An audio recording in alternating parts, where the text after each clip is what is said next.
감사합니다. 자, 우리가 예수 믿고 신앙생활을 하면 우리가 능력을 받습니다. 분명 우리가 믿음의 능력이 있는 줄 알고 복음의 능력이 있는 줄 압니다. 주의 보혈 능력이 있도다, 주의 피 믿으오 우리가 찬양을 하듯이 분명 복음의 능력이 있습니다. 지난주에는 우리가 그 첫 번째 능력으로 바로 사랑의 능력 중에서 원수 사랑의 능력에 대해서 말씀을 들었어요. 이번 주에는 감사의 능력에 대해서 말씀을 나누려고 합니다. 우리 기독교인들이 모일 때마다 가장 많이 하는 말 중에 하나가 바로 감사입니다. 그리고 목회자가 성도들에게 제일 많이 권면하는 것 중에 하나가 기도합시다, 감사합시다 일 겁니다. 여러분 어떠십니까? 감사라는 말 자주 사용하고 계십니까? 하나님 감사합니다. 물론 뿐만 아니라 남편에게 당신이 내 남편이어서 너무 감사해요. 아니면 당신이 내 아내여서 너무 감사해요. 아들아 딸아 네가 내 아들이고 내 딸이어서 너무 감사해. 여러분 이런 말을 최근에 언제쯤 해보셨습니까? 우리가 머릿속에는 항상 있고 마음속에는 있지만 이 한국 사람은 이런 표현을 하기가 좀 많이 어색해요. 그런 환경이 아니었기 때문에 대놓고 감사하다는 말이 막 간질간질거립니다. 입에서는 이렇게 올라왔는데 이게 나오지가 않아요.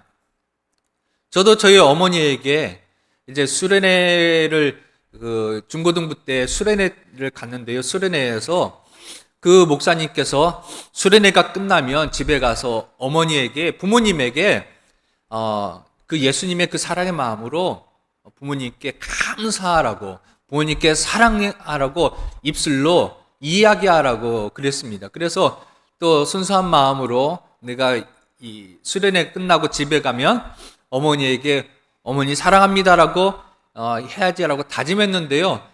이제 교회에서 버스 타고 교회에 내려서 집으로 걸어가는 그 점점 집으로 가까울수록 막 가슴이 막 콩당콩 뛰는 거예요. 이게 마음은 먹었는데 한 번도 중학교 이 남학생이 묵뚝해가지고 중학교 이 3년 그러니까 중학교 3학년 될 때까지 한 번도 엄마에게 글로는 뭐 어버이날 감사합니다 글로는 썼어요. 그런데 말로는 한 번도 한 적이 없는 것 같아요. 그러니까 이렇게 하려고 하니까요. 이게 너무 쑥스럽고 엄마에게 하는 건데 너무 쑥스럽고 이게 안 나와요. 문을 열 때도 해야 되는데 이거 너무 쑥스럽고 해야 되는데 쑥스럽고 그러다가 용기 내어서 엄마 사랑합니다라고 이야기하고 바로 그냥 쑥스러워서 샤워하러 들어갔어요. 그래서 어머니의 표정이 어떤지 기억나지 몰라요. 어머니 표정이 어떤지 모릅니다. 자, 여러분 표현하셔야 됩니다. 하나님께 감사합니다. 그리고 가족들에게도 감사해요. 표현해야 됩니다. 자, 왜 감사입니까? 예수 믿으면 왜 감사가 우리 입에서 나와야 합니까? 왜 그것이 감사가 왜 능력이 될까요? 하나님이 원하시는 감사는요, 단순히 어떤 일에 대한 결과 때문에 하는 감사가 아닙니다. 좋은 일, 기대했던 일이 일어났기 때문에 하는 그런 감사가 아닙니다. 좋은 일과 기대했던 일이 일어났기 때문에 하는 그런 감사는요, 조건적인 감사입니다. 말 그대로 조건이 맞아서 하는 감사인데요, 이런 감사는 예수 안 믿어도 할 수 있는 겁니다. 그런데 그리스도인이 감사하는 그 감사는 조건적인 감사가 아니라 조건과 상황이 좋지 않아도 할 수 있는 감사이죠. 상황과 형편이 좋아지면 감사하고 나빠지면 불평을 하는 것은 결코 우리 그리스도인들의 모습이 아닌 것입니다. 그렇다면 그리스도인의 감사는 어떤 것일까요? 감사는 하나님이 원하시는 인생을 살아가는 태도입니다. 감사는 말로만 감사합니다가 아니라 감사라는 것은 하나님 원하시는 인생을 하나님이 원하시는 인생을 살아가는 태도입니다. 정말 감사하면 그 감사할 것을 주었던 그분의 기쁨이 되도록 그분의 원하시는 대로 살아가는 게 진정한 감사이죠. 부모님께 정말 감사했다면 부모님의 기쁨이 되기 위해서 부모님께서 원하시는 것을 이루어드리는 것이 진정 감사하는 인생입니다. 감사는 특별히 하나님께서 자신의 백성에게서 특별히 보고 싶어하는 태도 중에 하나입니다. 감사는 예배입니다. 감사는 찬양입니다. 감사는 기도입니다. 찬양과 예배와 기도와 모든 것 가운데 빠지지 않는 것이 바로 감사인 겁니다. 그래서 우리가 주일학교 아이들에게도 기도를 가르칠 때 하나님 아버지 감사합니다. 아버지 이름을 부르고 바로 우리가 기도해야 될 내용 중에 하나가 감사의 기도입니다. 하나님께서 지키라고 하시는 그 구약의 모든 절기를 보면 우리가 알 수 있는데요. 모든 절기가 무엇과 관련되어 있습니까? 아까 찬양도 기도도 예배도 감사가 관련되어 있다고 했잖아요. 근데 구약의 모든 예배도 모든 절기가 감사와 관련되어 있는 절기입니다. 자, 첫 번째 유월절. 유월절은요, 해방을 감사함으로 드리는 제사입니다. 애굽에서부터 독립하여서 탈출하여서 그 노예된 상황에서 이제 자유로운 모습으로 가나안 땅에 들어갈 수 있도록 하는 그 출발, 해방의 감사의 제사입니다. 맥추절, 7월 이제 첫 주면은 우리가 맥추절로 지키는데 한 달 뒤면은 맥추절은 한 해의 첫 번째 소산을 감사함으로 드리는 제사입니다. 그 다음에 수장절은 뭡니까? 수장절은 추수감사절과 같은 거죠. 추수에 대한 감사로 드리는 제사입니다. 모두 감사와 연결이 되어 있습니다. 왜 그럴까요? 자, 모두 감사와 연결되어져 있는 것을 하나님께서 제사라고 했고 그 가운데 중심은 감사가 들어가 있는데 왜 감사와 이 제사가 연결되어져 있을까요? 그 깊이 있는 하나님의 의도는 이것입니다. 너희가 먹고 마시고 자유를 누리고 살아가는 모든 것은 바로 내가 너희에게 주는 은혜이고 축복이다. 내가 하는 일을 너희가 보아라. 그리고 그것을 봄으로 예배하라 라고 하는 겁니다. 하나님이 하시는 일을 보라는 것입니다. 해방도 첫 번째 추수도 그리고 수장절 추수도 하나님이 주셨다는 것을 인정하고 감사하라는 겁니다. 이 모든 것은 하나님이 하셨다는 것을, 하나님께서 우리를 위해서 일하고 계심을 그것을 너희가 직접 보고 감사하라고 하시는 겁니다. 그래서 하나님이 원하시는 감사란 자기 백성이 하나님의 일하심을 보는 겁니다. 여러분이 하나님께 감사합니다라고 고백한다라면 우리가 해야 될 것은 오늘부터 무엇을 해야 되냐? 하나님이 어떻게 나의 인생에 일하고 계셨는지를 여러분이 보셔야 됩니다. 아니 그것을 보지도 않고 어떻게 우리가 감사할 수 있습니까? 하나님이 나에게 어떻게 역사하셨는지도 모른 채 감사한다는 것은요, 그건 너무나 형식적인 겁니다. 그냥 목사가 하라고 하니까 그냥 하는 겁니다. 마치 학교에서 초등학교 1학년, 2학년 아이들에게 어버이날이니까 너희가 부모님께 편지를 써라 했을 때 여러분 그냥 편지 썼잖아요. 편지 썼습니다. 진실한 마음으로 그때는요 정말 감사하다는 느낌보다 당연하게 여겼고요. 그냥 엄마고 아빠고 그냥 나는 아들이고 그냥 모든 게 당연한 것이었어요. 그런데 돌이켜보니 너무나 감사한 일이고 그분의 부모님의 헌신과 부모님의 희생과 부모님의 사랑과 그 돌보심이 얼마나 감사한 일인지를 나중에 이제 깨닫게 되는 것이죠. 자, 하나님께서 백성들에게 원하시는 것은 봐라, 너희를 해방하고 먹을 것을 주는 것, 모든 건 바로 내가 너희를 위해서 하는 은혜이요 축복이다. 이 말은 다시 말하면 즉 너 혼자서 아둥바둥 사는 인생이 되지 말고 하나님이 일하시는 손, 하나님이 손으로 일하는 것을 믿음의 눈으로 봐라. 너는 혼자 가는 것이 아니라 내가 너와 함께하고 너의 손이 하는 것이 아니라 내 손이 너를 위해서 일한다라는 것을 하나님은 우리에게 그것을 보라고 말씀하시는 겁니다. 그것을 볼 때 우리는 감사할 수가 있게 됩니다. 자, 오늘 이야기를 보면요, 갈렙이 이야기가 나오죠. 바로 이 갈렙이 이야기가 이것을 우리에게 가르쳐주고 있습니다. 감사한다는 것이 무엇을 의미하는가? 감사는요, 우리가 무엇에 집중하고 있는가를 보여줍니다. 방금 전에 말씀드렸던 것처럼 하나님이 일하시는 것을 보라고 했잖아요. 감사는 어느 때 감사가 나옵니까? 그것을 볼 때입니다. 무언가에 집중하고 있을 때 우리가 감사할 수 있습니다.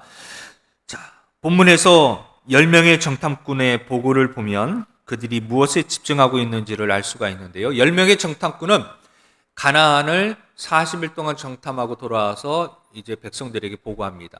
그들의 보고는요, 거짓말이 없잖아요. 사실 그대로 보고하잖아요. 그들의 느낌 그대로 보고하잖아요. 뭐 거짓이나 뭐 속이는 것이 전혀 없습니다. 사실은 가나안 땅이 하나님 말씀하신 것처럼 좋은 땅이라고 보고합니다. 갔더니 정말 하나님 말씀대로 그 땅 너무 좋은 땅이야. 여러분 너무 좋습니다. 와, 정말 축복된 땅입니다. 기름진 땅입니다. 사실을 이야기합니다. 근데 또 다른 사실은, 그런데 가나안은 다른 사람들이 이미 차지하고 있습니다. 사실이죠. 그뿐 아니라 그 사람들이 대단한 사람들입니다. 우리보다 훨씬 더 큽니다. 힘도 셉니다. 거짓말한 거 없습니다. 사실대로 얘기했습니다. 흔히 말하면 정직합니다. 그런데 그것만으로는 안 됩니다. 여러분, 세상 사람들은 그리스도인들에게 정직하라고 요구합니다. 근데 우리는 정직을 뛰어넘어야 됩니다. 정직 플러스 믿음이 있어야 됩니다.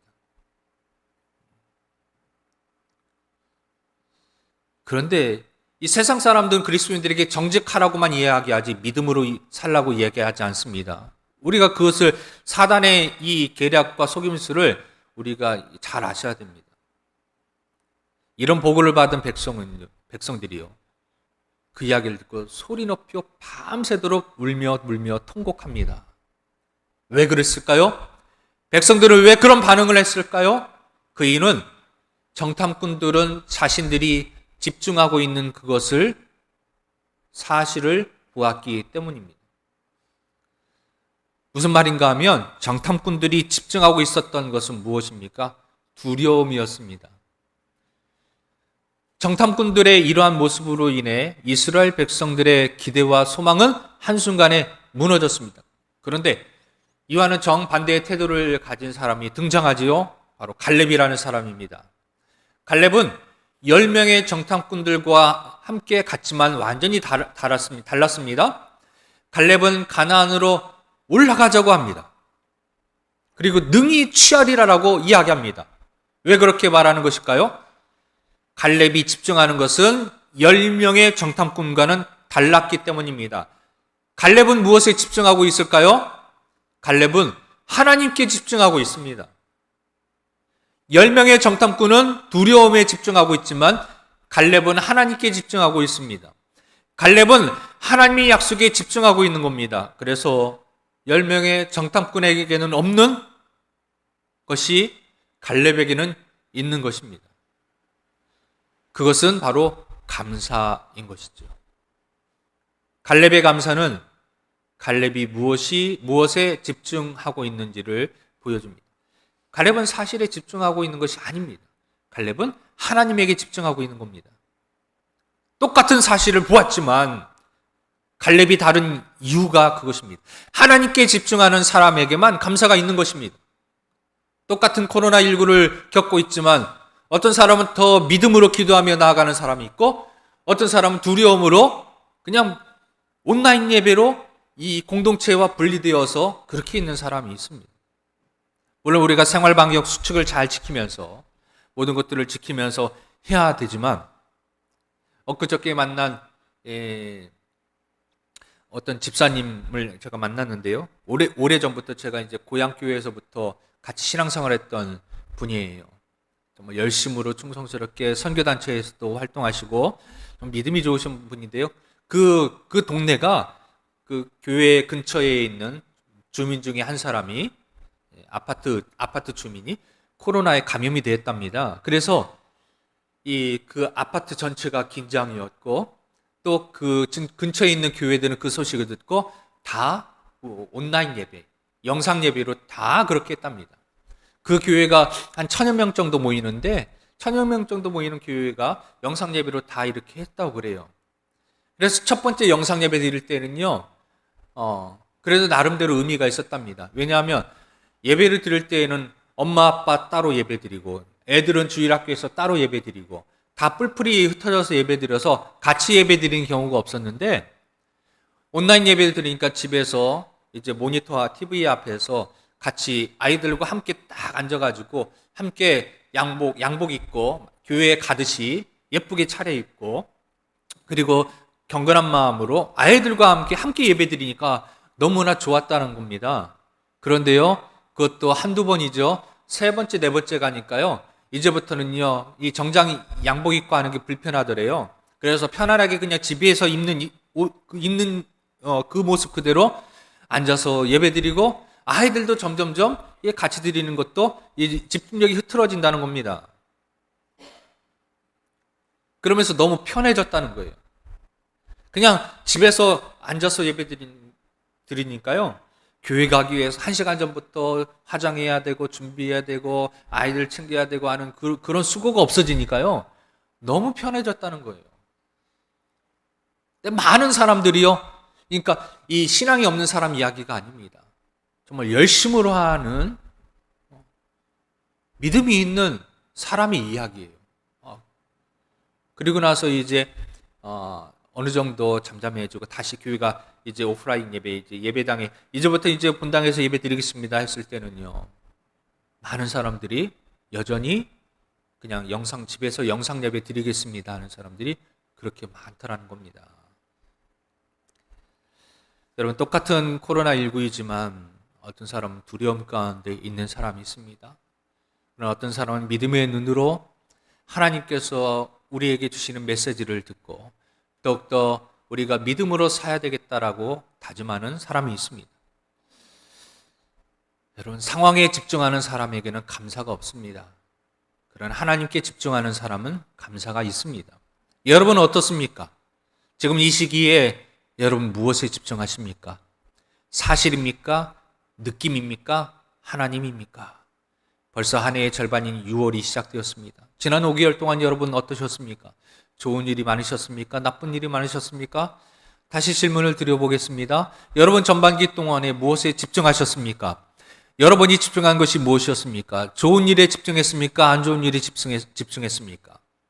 하나님께 집중하셨습니까? 상황에 집중하셨습니까? 이 시간 스스로에게 정직하게 질문해 보시기 바랍니다. 나는 지난 5개월 동안 나의 삶 속에 계셔서 역사하셨던 하나님께 집중하였는가? 하나님께서 우리에게 감사의 삶을 가르치시려는 이유가 바로 그것입니다. 출애굽한 이스라엘 백성의 모습을 보시기 바랍니다. 오랜 동안 종살이에서 벗어났습니다. 그들은 노래를 부르며 홍해를 건넜습니다. 환호하고 하나님께 감사하고 모세를 향하여서 박수치면서 그렇게 출애굽을 하였습니다. 그러나 광야로 들어서자마자 그들은 감사가 아니라 불평을 쏟아내기 시작했습니다. 당장 고난이 찾아왔기 때문입니다. 물이 없어서 불평, 먹을 것이 없어서 불평, 고기가 없어서 불평, 하나님 매일같이 먹을 것을 주었는데도 불구하고 매일 똑같은 음식이라고 불평. 광야의 삶이 너무나 불편해서 그랬을까요? 아닙니다. 그들이 집중하는 것이 하나님이 아니라 광야였기 때문입니다. 만약에 그들이 가나안의 약속에 집중하는 사람들이었다면 어땠을까요? 가나안 땅, 약속의 땅을 바라왔다면 견디지 않았겠습니까? 그들이 집중하는 것이 그들의 인생을 만드는 겁니다. 유대인이었기에 아우슈비츠 그 수용소에 갇힌 빅터 플랭크디라는 사람이 있었는데요. 그는 나중에 이제 그가 글을 쓰는데 그것은 너무나 지옥과 같은 곳이었다라고 얘기했습니다. 매일같이 사람들이 죽어나가고 인간적인 감정을 꺼낼 여유도 시간도 없었다고 합니다. 자신의 삶이 완전히 무너지는 것을 받아들여야만 하는 현실이었습니다. 거기는요, 감사할 것이 전혀 없는 상황이었습니다. 그런데 그런 곳에서 빅터 플랭크는 견디었고 살아남았습니다. 빅터 플랭크가 거기에서 살아남은 이유를 이렇게 이야기했습니다. 나는 한 편의 책 때문에 그것에서 살아날 수 있었다라고 이렇게 회상을 하는데요. 빅터 플랭크가 이제 독일 군인에게 잡혀갈 때 자신이 쓰고 있었던 책이 있었어요. 거의 다 완성이 될 뻔한 책이었는데요. 그것을 빼앗겨 버린 겁니다. 그가 오랜 동안 집필했던 책을 빼앗겼어요. 그래서 빅터 프랭크는 수용소에서 조그만한 종이라도 구하게 되어지면 자신이 집필했던 책의 내용을 기억에서 끄집어내서 하나하나 다시 적기 시작했습니다. 종이를 구하고 연필을 구해서 어떻게든 그 책을 완성하려고 하는데 거기에 모든 것을 집중했습니다. 힘들고 그 집 주변이 온갖 그 벌레들과 쥐들과 그리고 고통스러운 신음소리와 이런 것들로 인하여서 지옥과 같은 그곳에서 그는요 자신의 그 집필하던 책에 집중했습니다. 그런데 나중에 보니까요 그 집중이 자신의 고통도 환경도 다 넘어서게 했다라는 것입니다. 그러면 감사는 그 사람이 무엇에 집중하고 있는가를 보여주는 것입니다.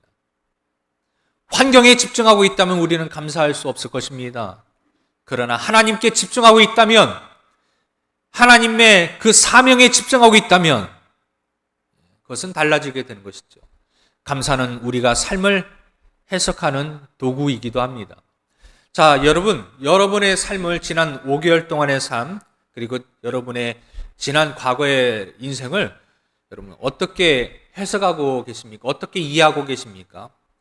나의 인생은 어떠한 삶이라고 얘기할 수 있으십니까? 우리는 한번 나의 삶을 한번 쭉 돌이켜보고 우리가 짧은 3분 내지 아니면 한마디로 나의 인생은 이러한 인생이었어라고 정리할 수 있다면 우리는 큰 의미를 찾을 수 있어요. 우리는 때때로 이 부분이 잘못되어서 인생이 틀어진 사람들을 보게 되어집니다. 즉 나의 인생에 대해서 해석을 할 때 잘못 해석하게 되면 인생이 망가집니다.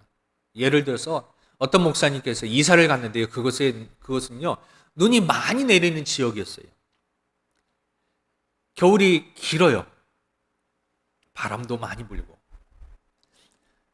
목사님이 이사 가가지고 이제 그 지역 목사님들과 함께 인사를 하기 위해서 목회자 모임에 참석을 했습니다. 그래서 제가 이번에 새로운 누구누구 목사입니다 인사를 했어요. 그리고 나서 잠시 후에 그 지역에서 오랫동안 사셨던 목사님께서 다가오시더니 이렇게 말씀하는 겁니다. 이곳의 날씨가 너무 춥고 눈이 많이 내리지 않느냐고. 그러면서 그분께서 이곳 날씨는 마치 미친 날씨 같아요 라고 그렇게 얘기했습니다.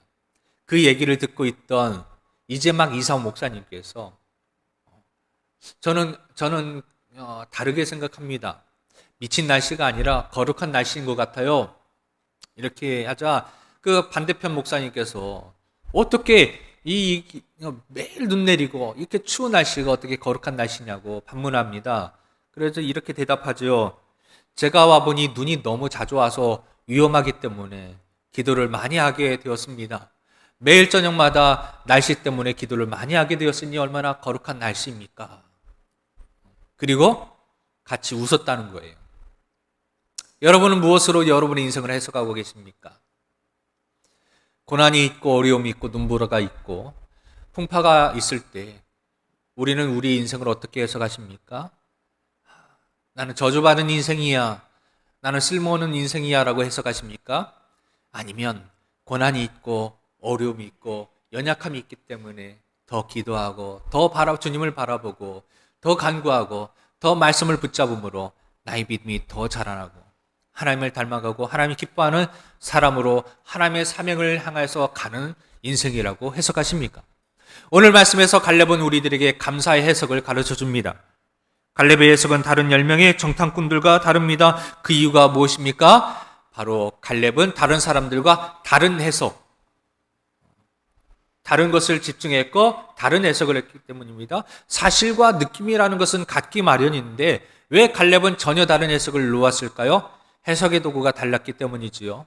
10명의 정탐꾼은 무엇으로 그들이 보는 것을 해석했습니까? 자신들의 눈으로 해석했습니다.